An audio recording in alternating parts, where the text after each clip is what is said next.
సామెతల గ్రంథం 10వ అధ్యాయం 2వ వాక్యం, 11వ అధ్యాయం 4వ వాక్యం నేను చదువుతాను.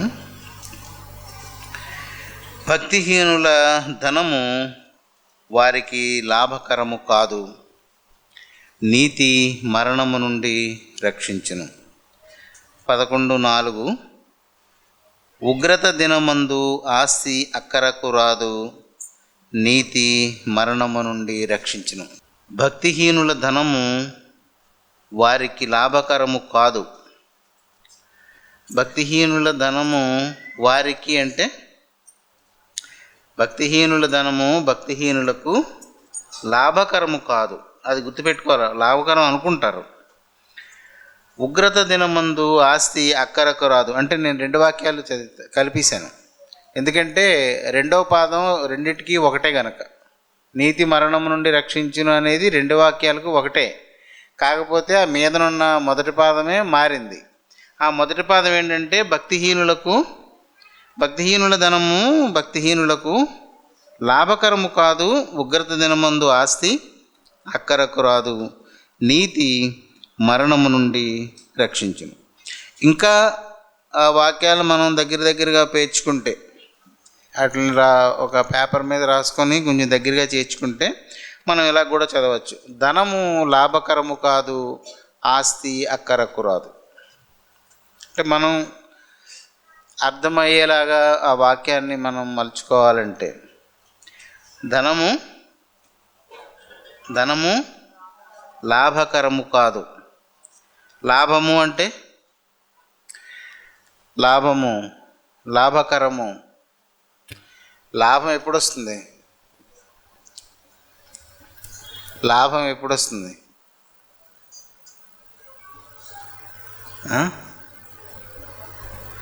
వ్యాపారంలోనే లాభం వస్తుంది. ఎప్పుడు వస్తుంది లాభం?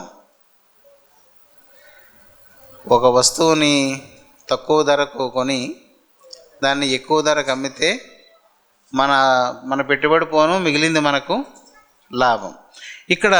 ఇక్కడ వాక్యంలోని ధనము లాభకరము కాదు అంటే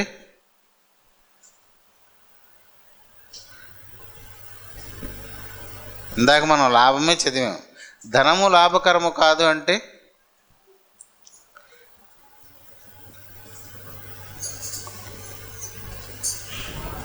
మనం ఏమనుకుంటాం? మన ధనమే మనకు లాభం అనుకుంటాం. దానివల్లనే మనకి అన్ని మేలు జరుగుతుంది అనుకుంటాం. ఎవరైనా అనుకునేది అదే కదా. అందుకే కదా కష్టపడి చదువుకునో లేకపోతే వ్యాపారం చేసో ఏదైనా వృత్తి చేసో కొంత తిని కొంత సంపాదిస్తాం. ఎందుకు సంపాదించి ధనముకి దాన్ని ఏమంటాం, ఆస్తికి తేడా ఏంటి? లెక్కింపదగిన సంపాద్యమైతే దాన్ని ధనం అంటాం. లెక్కకు మించిన దాన్ని, దాచబడిన దాన్ని ఆస్తి అని అంటాం. సరే, మనం చదువుకునే దాంట్లో ధనము అంటే మనము కష్టపడితేనే వస్తుంది. అది మనం ఏ రూపంలోనో కానీ కష్టపడి కూడబెట్టిన ధనము ఒక మనుష్యునికి లాభకరము కాదు. లాభకరము కాదు అంటే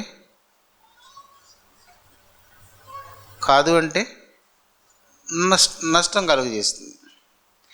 ఆస్తి అక్కరకు రాదు. దాచబడిన ధనము అక్కర అంటే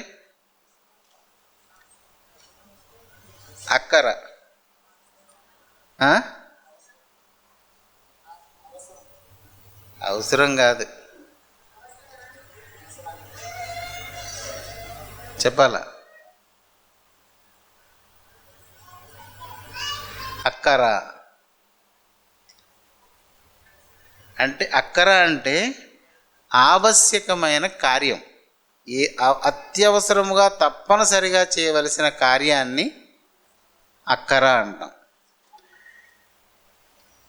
దానికి అది పనికిరాదు. ఏది? ఆస్తి. ఇవి దేవుడు సొలొమోనుకు ఉపదేశించిన సంగతులు. ఇవి హేళనగానో ఒక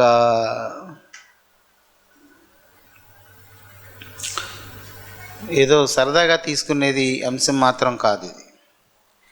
కనుక మీరు విసుక్కోకుండా తెలుసుకోండి. అనుసరించడం అనుసరించకపోవడం అది తర్వాత విషయం. అందరూ అన్ని ఆజ్ఞలకి లోబడరు. మనం లోబడదాం అనుకున్నా అన్ని ఆజ్ఞలను మనం అనుసరించడానికి మన మనసు ఒప్పదు. వాటిని మనం చాలా కష్టపడి ఒప్పించి నేర్చుకునే మనము నిద్రించాలి.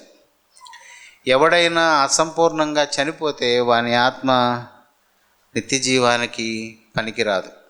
ఎందుకంటే ఆయన నామములోనే ఉందేమని దోషిని ఎంత మాత్రమును ఆయన నిర్దోషిగా ఎంచడు. కీర్తనలో రాసినప్పుడు కూడా ఎవడు దేవుని వలన సాక్ష్యం పొందుతాడో వాడే ధన్యుడు. యెహోవా చేత నిర్దోషి అని ఎంచబడినవాడు. ఎంచబడినవాడంటే అనేక మందిలో నుంచి మనం ఎంచడం అంటే ఏం చేస్తాం? ఇప్పుడు బియ్యం ఎంచడము లేదా ఎంచుతున్నప్పుడు ఏం చేస్తాం? మంచి వాటిని చెడ్డవాటిని మనం ఏరుతాం. ఏరిన వాటిని ఏమంటాం? ఎంచినవి. ఎంచినవి అంటే సమూహంలో నుండి ప్రత్యేకపరిచినవి. మనకి మత్తయి సువార్త అక్కడ రాసి ఉంటుంది. ఎలాగ ఏరుతాడు? మేకలలో నుండి గొర్రెలను వేరుపరిచినట్లు ఎంచుతాడు. ఎవరిని ఎంచుతాడు అంటే ఆ రోజున ఎవడు నిర్దోషో వాడినే ఆయన ఎంచుతాడు. ఈ విషయాల్లోని మనము అల్పంగా ఆలోచించకూడదు. ఒక క్రైస్తవుడు అంటే విశేషమైన సృష్టికర్త రక్తము చేత విమోచింపబడిన వాడు. వాడి శిక్ష ఎలాగలాగ ఉండదు. దారి తప్పితే తేలిగ్గా తీసుకునే అంశం కాదు. సర్వశక్తిమంతుడైన దేవుని రక్తం చేత పరిశుద్ధపరచబడి దేవుని నీతిని అలక్ష్యము చేసి మృతి చెందినవాడు ఉగ్రతకే పాత్రుడు. అంతే. అది బైబిల్ అంతా చదివితే తెలిసే సారాంశం అదే. కనుక ఇక్కడ మనం చదువుతున్న ఈ మాటను ఎవరు నేను అనుసరించలేకపోతున్నానే అనుకోవాలి. కానీ అచ్చే ఇది ఎలాగవుతుంది అని అనుకుంటే మీరు ఇప్పుడే నిర్ణయించుకున్నట్టు లెక్క. దేనికి? గాఢ అంధకారానికి లేదా నిత్యాగ్నికి ముందుగానే కోరుకున్నట్టు లెక్క. ఈ మాటలు జాగ్రత్తగా మీ మనసులో స్థిరం చేసుకోండి. ధనము, నేను భక్తిహీనుడా ఎవడా నేను ఆ జోలికి పోదలుచుకోలేదు. ఇందులోని ఒక 3 ముఖాలు ఉంటాయి ఈ వాక్యానికి. ఇందులో మనం ఒకటే తీసుకుంటున్నాం. ధనము భక్తిహీనుడిదా భక్తిపరుడిదా? భక్తిపరుడైతే ధనం కూడబెడతాడా? ఇవన్నీ తర్వాత సంగతులు. ఇందులో లేఖనంలో ఉన్నదాన్ని మనం ఒక పార్శ్వానికి వస్తున్నాం. మనం ఒక నరునికి ధనము లాభకరము కాదు. మర్చిపోయారా? అప్పుడు ఎలా చూస్తున్నాను నన్ను? ధనము లాభకరము కాదు. 2, ఆస్తి అక్కరకు రాదు. ఈ 2 చెప్పి దేవుడు ఏం రాయించాడంటే నీతి మరణము నుండి రక్షించును. అంటే ఇప్పుడు పైన చెప్పబడిన 2 మాటలు దేని కొరకు చెప్పబడ్డాయి? ఒకడు మరణము నుండి రక్షింపబడాలి అంటే రక్షణ అంటే ఏంటి? తప్పించబడాలి. మరణము అనేది మనల్ని మింగేస్తే దానిలో నుండి మరణం నుంచి మనల్ని ప్రక్కకి తీసి పెట్టాలి. అది రక్షణ. మరణము నుండి రక్షించేది నీతే కానీ ధనము కానీ ఆస్తి కానీ కాదు. వాటిని ఎంత తేలిక చేసి దేవుడు చెప్పాడంటే ధనము లాభకరము కాదు. ఇది దేవుని మాట. లాభకరం కాదంటే మరి ఎలాగా? మరి ఏదో ఉండాలి కదా, చూసుకోవాలి కదా, మేము ఉండాలి, పిల్లలు, ఇలాగేవో అందరికీ వస్తాయి. ధనము లాభకరము కాదు, ఆస్తి అక్కరకు రాదు. అత్యవసర పరిస్థితులు, ఆవశ్యకమైన కార్యాలలో ఆస్తి అక్కరకు రాదు. అది భూ సంబంధమైన పరిస్థితులకు కాదు. దేవుడు చెప్పింది మరణము నుండి రక్షింపబడడానికి ఒక మనుష్యునికి ఈ రెండు ఎందుకు కొరగానివి? వీటి వలన రక్షింపబడడం ఉండదు సరిగదా. దీనికి ఇంకా ఇందులో ఒక మాట ఉంది. అసలు ఇందులో రక్షించును అని ఉంటే ధనము, దాన్ని ఏమంటాం, నీతి. నీతి అంటే ఏంటి అసలు? అది నీతి ధనం ఎలా పాడు చేస్తుందో ఒక వాక్యం చదువుదామా సరదాగా? యెహెజ్కేలు గ్రంథం 7వ అధ్యాయం 19వ వాక్యం. తమ వెండిని, మీరు కూడా చదువుతుండండి, వీధులలో పారవేయుదురు. తమ వెండి అలా జాగ్రత్తగా నెమ్మదిగా చదవండి. తమ వెండిని వీధులలో పారవేయుదురు, తమ బంగారమును నిషిద్ధమని ఎంచుదురు. యెహోవా ఉగ్రత దినమందు వారి వెండియే గాని బంగారమే గాని వారిని తప్పించజాలదు. ఇప్పుడు జాగ్రత్తగా చదవండి. అది ఏది? అది వారి దోషక్రియలు విడువకుండా అభ్యంతరమాయను. మనుష్యులు దోషక్రియలను విడిచిపెట్టకుండా అడ్డుపడేది ఏది అని ఉంది? ధనం. అంటే మనం సాధారణంగా చెప్పుకున్నప్పుడు దాన్ని మనం మార్చుకుంటాం. అంటే ధనము మనుషుల యొక్క దోషములు విడవకుండా అభ్యంతరమాయను అంటే విడిచిపెడదామన్నా విడిచిపెట్టనివ్వదు అది. దీన్ని యేసుక్రీస్తు నూతన నిబంధనలో ఏం చెప్పాడు? నీ ధనము ఎక్కడ ఉండునో నీ హృదయం అక్కడే ఉండు. దేవుని వైపుకి అది మళ్ళది. అది ఆ స్థితి కూడా ఎలాంటిది అంటే ఉగ్రత దినమందు, అంటే అవసరం వచ్చింది, మనకు అత్యవసర పరిస్థితి వచ్చింది, అప్పుడైనా అది మన హృదయాన్ని మారనివ్వదు. అది గుర్తుపెట్టుకోండి. ఎందుకు అపోస్తలులు అడుక్కునేవాడు అలా తేరి చూస్తుంటే ఏమన్నారు? నువ్వెందుకు మా దగ్గర వెండి బంగారాలు అయ్యే ఉన్నాను, మా వైపు ఎందుకు అలా తేరి చూస్తున్నావు? మా దగ్గర అవేవి లేవు, కానీ మాకు కలిగింది ఏదో నీకు ఇస్తున్నాము, తీసుకోమని. ఇది బైబిల్ అంతటి నీతికి సరిపోయే సమాచారం ఈ వాక్యం. అందులో ఇంకా మిగిలిన భాగం చూడండి. అభ్యంతరమాయను గనుక దాని వలన వారు తమ ఆకలి తీర్చుకొనజాలకపోదురు, తమ ఉదరమును పోషించుకొనజాలకపోదురు. ఇది ఉగ్రత దినములో ఆకలి అంటే ఆశ. అయ్యో నరకానికి పోకూడదే, నిత్య జీవానికి వెళ్ళాలి, యుగయుగాలు అగ్నిలో కాలకూడదే అయ్యో అని ఆ ఉగ్రత దినమందు అనిపిస్తుంది. కానీ వీరి ధనము వారిని అటు తిరగనివ్వదు. గుర్తుపెట్టుకోండి. ఉగ్రత దినం అంటే ఏంటి? దాన్ని కూడా చూద్దాం. రోమీలకు రాసిన పత్రికలో ఉంటుంది. ఉగ్రత దినం అంటే 2వ అధ్యాయం 5వ వాక్యం. ఉగ్రత దినమందు అనగా, అంటే ఉగ్రత దినం అంటే ఏంటి అంటే దేవుని న్యాయమైన తీర్పు బయలుపరచబడు దినమందు ఆ సమయములో నీ ధనము నీ హృదయాన్ని అటు తిరగనివ్వదు. నీ హృదయము ఉగ్రత దినమందు సడన్గా దేవుని తీర్పు దినం వచ్చినప్పుడు నీవు దేవుని తట్టు తిరగాలి అంటే నీ దగ్గర ఏమి ఉండకూడదో తెలుసు. ఇది నేను సృష్టించింది, నా మానసిక వైకల్యం ఏం కాదు, ఇది నా వికారం కాదు, ఇందులో ఉన్నదే నేను మీకు తెలియజేస్తున్నాను. వెండి బంగారములు అవి ఏమని యెహెజ్కేలు గ్రంథంలో చెప్పాడు? అవి వారి దోషక్రియలు విడవకుండా పట్టుకుని ఉండేలాగా చేస్తుంది ధనం. దోషక్రియలు విడవకుండా. దోషక్రియలు అంటే దేవుని నీతిని అనుసరింపజాలని క్రియలు దోషక్రియలు, దేవుని ఆలోచనను ఆజ్ఞలను ఆయన ఉపదేశమును హెచ్చరికలను కట్టడలను అనుమతించని హృదయం, అది దోషక్రియ. అంటే దోషక్రియలు అంటే ఇవి ఇంకా తత్తిమా పాపాలు అనుకోకండి. దేవుని న్యాయ విధిలో పాపము అంటే ఆజ్ఞను మీరడమే పాపం, అంతే. ఆజ్ఞను మీరిన వాడు దోషక్రియలు చేసినవాడు.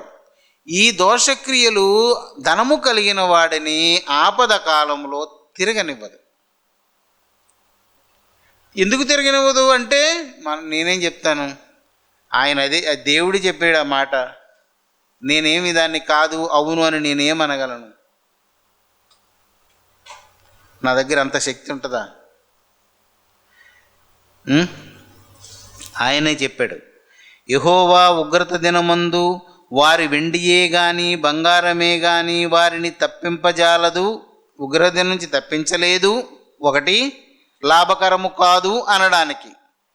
రెండో భాగం ఏం చెప్తున్నాడు? ఎందుకు తప్పింపజాలదు అంటే అది వారి దోషక్రియలను విడువనివ్వదు. దేవుని ఆజ్ఞను మీరి వారు కూడబెట్టిన ఆ ధనము వారిని వదిలిపోనియదు. అందుకే సామెత, మనం చదివిన సామెతల్లో ధనము లాభకరము కాదు, ఆస్తి అక్కరకు రాదు.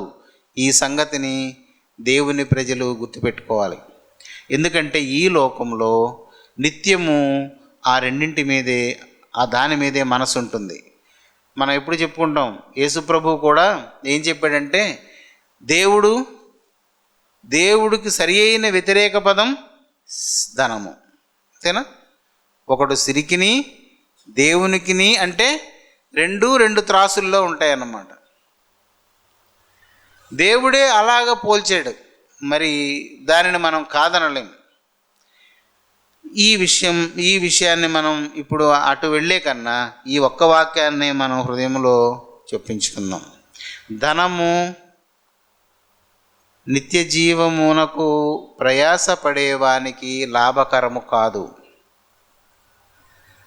ఆస్తి దేవుని రాజ్యానికి వెళదామనుకున్న వాడికి అక్కరకు రాదు. అక్కరకు రాదు అంటే ఎందుకు రాదు అంటే, ఇప్పుడు మనం యెహెజ్కేలు ప్రవక్తకు దేవుడు తెలియజేసిన మాట మనం చదువుకున్నాం. అది వారి హృదయాన్ని తిరగనివ్వదు. హృదయాన్ని తిరగనివ్వనప్పుడు ఏం చేస్తాం? తిన్నగానే పోతాం. ఒక్క క్షణంలో తీర్పు, ఆ ఒక దినములోనే మొత్తం జరిగిపోతుంది. ఉగ్రత దినమందే ఒకవేళ అవకాశం ఉంటే గమ్మును తిరగాలి అంటే ఏముండకూడదు, ఇది ఉంటే అసలు అది ఎందుకు పనికిరాదు. ఇంకొక చోట రాసి ఉంది, అది నాకు వాక్యం గుర్తులేదు. యెహోవా భూమిని కంపింపలేచినప్పుడు ఎలుకలకును పందికొక్కులకును వారి బంగారాన్ని విసిరి, భూమే కదిలిపోతుంటే ఏం చేస్తాడు? బంగారం డబ్బు అంతా ఏం చేస్తాడు?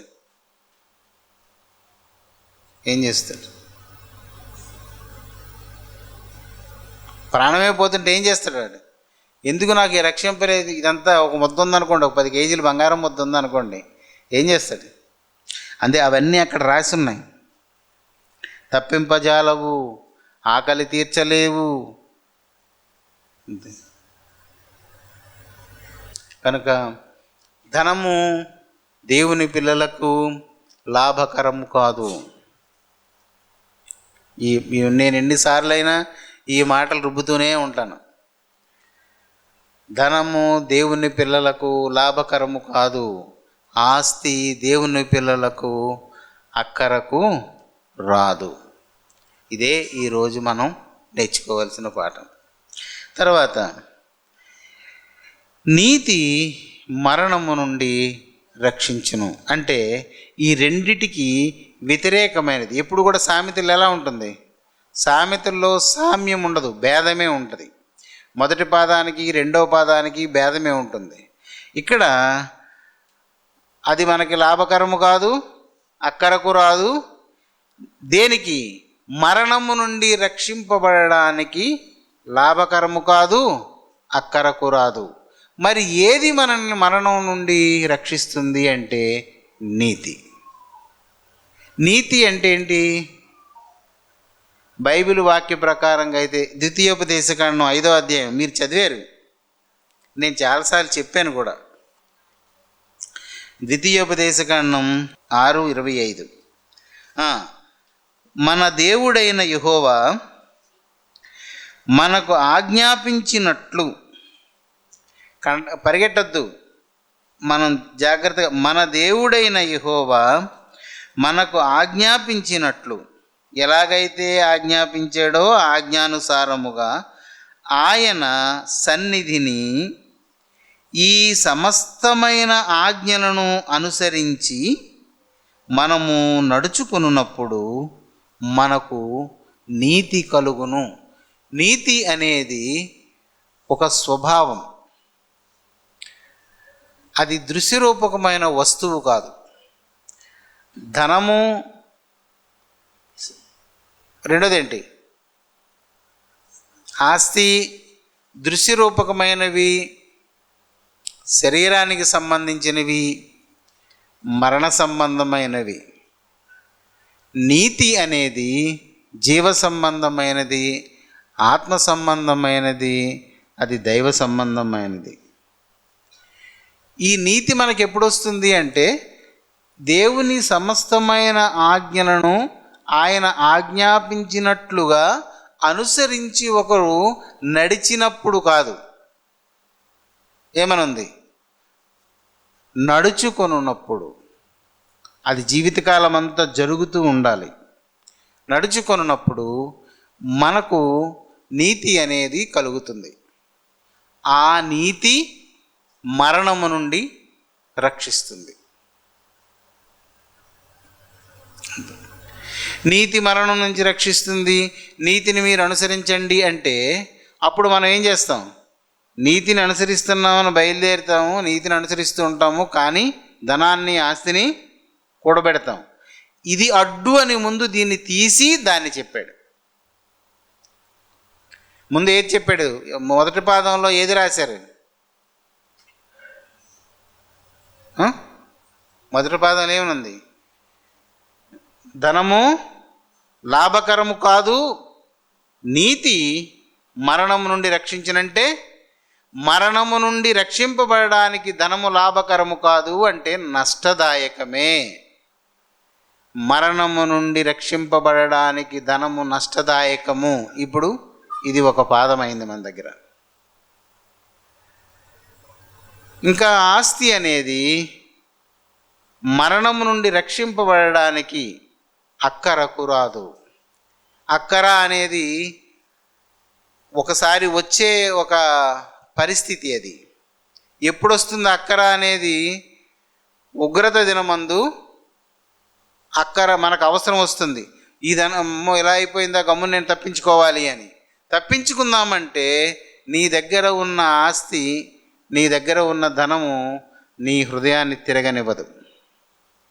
ఇది నిన్ను పట్టి ఉంచేస్తుంది. సులువుగా చిక్కుల్లో పడిపోతాడు ఒకడు. చిన్న చిన్న విషయాలే అవి. యేసుప్రభు చెప్పాడే, ఈ మిగుల అల్పమైన ఆజ్ఞలలో ఒకదానిని మీరి అని ఉంటుంది. మిగుల అల్పమైన, అల్పము అంటేనే చిన్నది, అందులో మిగుల అల్పమైనది అంటే దేవుని ఆజ్ఞకు తల వంచడమే. అది ఏదైనా, పెద్దదైనా చిన్నదైనా, అల్పమైనదైనా మిక్కిలి అల్పమైనదైనా, ఎక్కడైనా దేవునికి లోబడగలిగే మనస్సును మనము ప్రార్థన చేసి సంపాదించుకోవాలి. తిరస్కరించకూడదు. ఆజ్ఞ ఇచ్చిన వాడు దేవుడు, నన్ను సృష్టించిన వాడు, నన్ను కన్నవాడు, ఆయన ఇచ్చాడు ఆజ్ఞ. ధనము ఏం కాదు, లాభకరము కాదు. ఆస్తి అక్కరకు రాదు. ఏంటి అక్కర అంటే మనం చదివాం. మనకేంటి? ఉగ్రత దినమందు ఆస్తి అక్కరకు రాదు. ఉగ్రత అంటే ఏంటి? ఆయన తీర్పు దినము. అది మనం రోమీయులకు రాసిన పత్రిక 2వ అధ్యాయం 5వ వాక్యంలో మనం ఇప్పుడు చదివాం. ఉగ్రత దినమందు ఆస్తి అక్కరకు రాదు. ఎప్పుడు రాదు అంటే, ఆఖరికి మనం కంక్లూడ్ చేస్తే ఈ వాక్యాన్ని మనకు తోచింది ఏంటి? మరణము నుండి రక్షింపబడడానికి మనకు ధనము లాభము చేకూర్చదు, అంటే నష్టాన్ని కలిగిస్తుంది. ఆస్తి ఆ ఉగ్రత దినమందు మన అవసరానికి రాదు అంటే ఏం చేస్తుంది? ఉపయోగపడదు అంటే ఏం చేస్తుంది? మళ్ళీ చెప్పండి. ఇందాకట్లాగే లాభకరము కాదు అంటే ఏమని చెప్పారు? నష్టము. అక్కరకు రాదు అంటే అవసరానికి ఉపయోగపడదంటే ఏం చేసినట్టు? అది మనకి హాని చేసినట్లే. ఆ దినాన ధనము మనల్ని తిరగనివ్వదు దేవుని వైపు. నష్టాలు కూడా చెప్పాడు దేవుడు. ఉంటే ఏమైంది? ఉన్నాయి, వాడితే వాడుకుంటాం, పోయినప్పుడు వెళ్ళిపోతాం అంటాం. అది అవ్వదు. చాలామంది మనసులో ఇక్కడ ఈ దేవుని మాటలు నేను చెప్తున్నప్పుడు కొంతమంది మనసులో చెప్తుంటుంది, ఈ వద్దు వద్దు అంటాడు, కొంప గోడు వద్దంటాడు. అంటే అవి ఏం చేస్తాయి అంటే ఈ నష్టాన్ని కలుగజేస్తాయి ఆ రోజున. కానీ దేవుడు చాలా స్పష్టంగా, ఎవడైతే ఆయన తన ప్రాణమునిచ్చి బహు అవమానాన్ని పొంది ఈ విశ్వములో ఎవ్వరూ తగ్గించుకోలేనంత తగ్గింపు పొంది రక్తము కార్చి విమోచించి సంపాదించుకున్న తన జనానికి ఆయన చెప్పిన మాట, నీ రక్షణకు ధనము లాభకరము కాదు. ఉగ్రత దినమందు నిన్ను తప్పించడానికి నీ ఆస్తి అక్కరకు రాదు. ఇంకా ఈ మాట కూడా నీకు హృదయంలో చోటు చేసుకోకపోతే, ఇంకా దానితో ఒక పీడన, ఒక శోధన, ఒక వ్యధ, ఒక బాధ నిన్ను బంధించి బాధ పెట్టేస్తుంటే, నీవు ఏ విత్తనానివో ఏ బీజానివో అర్థం చేసుకో. నీవు ఏ బీజము నుండి పుట్టావో ఆలోచించుకో. ఆ బీజపు లక్షణాలు ఎందుకు నీ దగ్గర కనిపించడం లేదో ఆలోచించుకో. మనం ప్రభు దగ్గర కూర్చుని, నా జీవదాతవు, నా పరిస్థితి ఇదిగో అని ఆయన సన్నిధిలో నీవు హృదయాన్ని ఇప్పవలసిందే. దేవుని మందిరములో నవ్వులాటకు కానీ సరదాకు కానీ అవకాశం లేదు. కనుక ఈ రాత్రి మనం నేర్చింది ఈ వాక్యం ఆఖరిగా ఒకసారి చెప్దాం. ధనము మరణము నుండి రక్షింపబడడానికి ఒక క్రైస్తవునికి లాభకరము కాదు. ఉగ్రత దినము అనేది ఒకటి, దేవుని తీర్పు దినం ఒకటి వస్తుంది. ఆ దినాన దాచబడిన నీ ధనము రక్షింపబడ్డానికి అడ్డొస్తుంది. ఏహెచ్కేల్లో చదివిన దాని ప్రకారం, అంటే ఈ అర్థాన్ని అంతటిని మనము ఈ పాదాల్లో చేర్చుకోవాలి. ఉగ్రత దినమందు ఒకవేళ నీకు మళ్ళదామన్నా నీ సంపద, నీ ఆస్తి నీ హృదయాన్ని మళ్ళనివ్వదు, అక్కరకు రాదు. ఇప్పుడు ఆలోచించుకోండి మీరు, నేను రక్షింపబడ్డానికి నీతి అనేదే అవసరం. నీతి మరణము నుండి రక్షించును. మరణము నుండి నీవు రక్షింపబడదలిస్తే నువ్వు నీతిని సంపాదించాలి. నీతిని సంపాదించేటప్పుడు కీడు చేయటం మాని మేలు చేయాలి, ఉట్టి మేలు చేయడం కాదు. ధనము ఆస్తి సమకూర్చుకోకుండా నీతిని అభ్యసించాలి.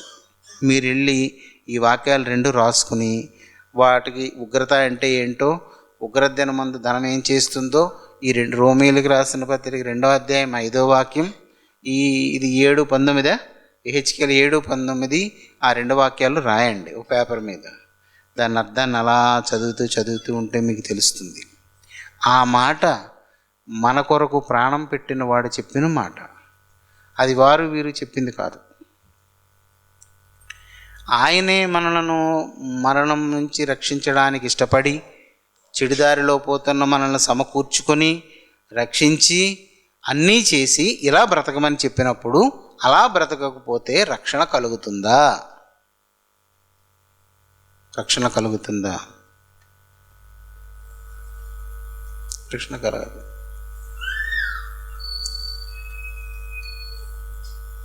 కనుక ఈ లేఖనాలను మీరు జాగ్రత్తగా చదువుకుని, లాభకరము కాని ధనము పుచ్చుకోకండి. కష్టపడండి, సంపాదించండి, తినండి. ఎవడన్నా బేదా బిక్కి ఉంటే పెట్టండి. దాని మీద మనసు పెట్టి సంపాదించాలి అని ఆ పని చేయకండి. మనము రక్షణ కొరకు సిద్ధపడాలి తప్ప మన కష్టార్జితం చేత మనం ఎందుకు మన ఆత్మని నష్టపరుచుకోవాలి? కూడబెట్టకండి. అంటే సాధారణమైన స్థితిలో బ్రతకండి. నేను అనేది మరీ బికారుల్లా ఉండిపోమని, బట్టలు లేకుండా తిరగమని నేను అలా చెప్పడం లేదు. దాని మీద మనస్సు ఉంచకండి అంతే. మన హృదయము దాని మీద ఉండే లక్షణం ఉంది గనక దాని మీద మనం దృష్టి పెట్టకుండా అది లేకుండా మనం చూసుకోవాలి. మరి దీనిని ఎలాగ అర్థం చేసుకుంటారో మీ ఇష్టం. ఆఖరిగా మనం ఆ వాక్యం చదువుదామా? భక్తిహీనుల ధనము వారికి లాభకరము కాదు, నీతి మరణము నుండి రక్షించును. ఉగ్రత దినమందు ఆస్తి అక్కరకు రాదు, నీతి మరణము నుండి రక్షించును. మనమేమనుకున్నామంటే ధనము లాభకరము కాదు, ఆస్తి అక్కరకు రాదు, నీతి మరణము నుండి రక్షించును. నీతి మనకు ఎలా వస్తుంది అంటే దేవుని ఆజ్ఞలన్నిటినీ ఆయన మనకు తెలియచేసిన విధముగా మనం అనుసరిస్తూ ఉంటే మనకు నీతి కలుగుతుంది.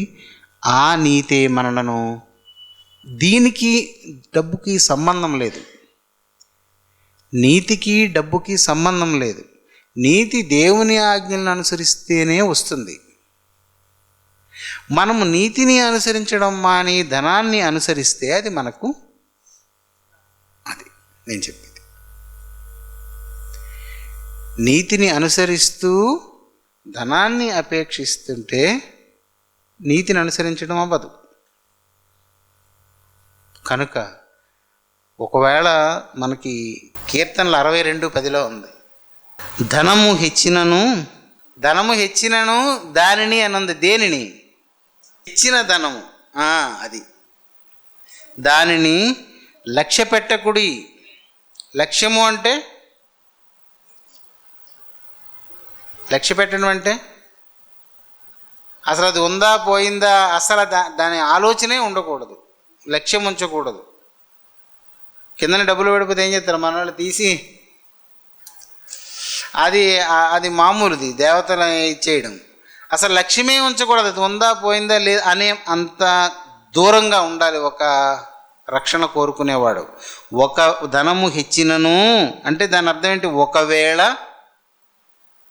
ఒకవేళ మీ దగ్గర ధనం పెరుగుతుందనుకో, హెచ్చినను దానిని లక్ష్య పెట్టకుడి.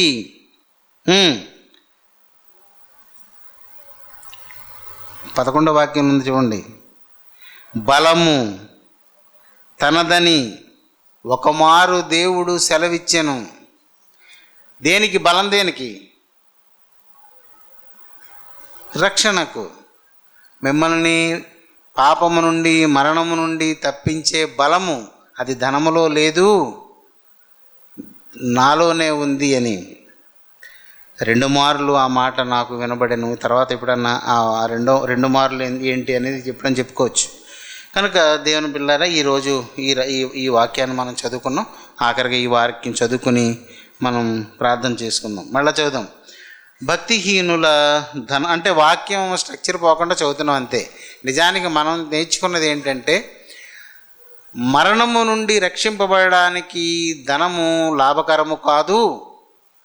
ఉగ్రత దినము అంటే దేవుని రాకడ దినమందు మనము రక్షణ పొందడానికి ఆస్తి ఉపయోగపడదు. సరిగదా? మనం అటు తిరగకుండా మనల్ని అడ్డగిస్తుంది, నిరోధిస్తుంది. కాబట్టి ఇప్పుడు ధనం ఉంచుకుంటారా, ఏం చేసుకుంటారా అనేది మీ ఇష్టం. అదేదో లేఖనాల్లో చెప్పినట్లుగా దారి మీ దగ్గరే ఉంది. అది అనుసరించడమా తిరస్కరించడమా? ఇలాగెందుకు అవుద్ది, ఆయన అలా చెప్పారు కదా, ఈయన ఇలా చెప్పారు కదా అంటే, నేను చెప్పింది మాత్రం దేవుడు ఏం చెప్పాడో అది చెప్పాను. ఇది నేను చెప్పింది కాదు. కాకపోతే ఏంటంటే దేవుని లేఖనంలో ఉంది, దేవుని జ్ఞానము అక్కడ కొంత ఉంటుంది. దానిని తీసుకొచ్చి దగ్గర చేశాను అంతే. ఇందులో ధనం అంటే ఏంటి, ఆస్తి అంటే ఏంటి, ఉగ్రత అంటే ఏంటి, ధనము ఉగ్రత దినమందు ఏం చేస్తుంది, ఇవి మీకు తెలియచేశాను. ఆ వాక్యాలు మీకు తెలియచేశాను. కాబట్టి వాక్యం చదవండి. దేవుని ఆజ్ఞలను అనుసరించడం వలన వచ్చే నీతి కొరకు ఆసక్తి కలిగి ఉండండి. ఆ నీతే మనలను మరణం నుండి రక్షిస్తుంది. అలాంటి కృప దేవుడు మనకు అనుగ్రహించునుగాక. ఆమేన్. ప్రార్థన చేసుకుందాం. పరిశుద్ధుడైన మా దేవ, కృపగల మా తండ్రి, నీకు స్తోత్రములు. నీవు అనుగ్రహించిన ఉపదేశము మా బ్రతుకాలమంతా మేము కలిగి ఉండునట్లు, నీవు నిర్దేశించిన రీతిగా, నీవు నిర్ణయించిన దానిని బట్టి నీతి వలన మేము రక్షణ పొందడానికి, నీతి మీద అపేక్ష కలిగి బ్రతకడానికి ప్రభువా నీ ఆత్మచేత మమ్మల్ని దర్శించి బలపరచు. పెరిగి నలిగిన మనసునిచ్చి మమ్మల్ని పరిపాలించు నాయన. నిత్యము మమ్మల్ని ఒప్పించుట చేత నీ నీతిని వెంబడింపచేయి. దేవాది దేవా, రక్షణనిచ్చి నీతిని విడిచి ఇందుకు లాభకరము కాని ధనం మీద అపేక్ష పెట్టకుండా మా మనస్సులను నీ తట్టు తిప్పివేసి నీ రాజ్యమునకు మమ్మల్ని వారసులను చేయమని, ఇంతకు మించి నీ లేఖనమును తిరస్కరించే రీతిగా మమ్మల్ని శోధించే దుష్టుని బలము నుండి విడిపించమని యేసు నామమున అడుగుచున్నాం తండ్రి. ఆమేన్.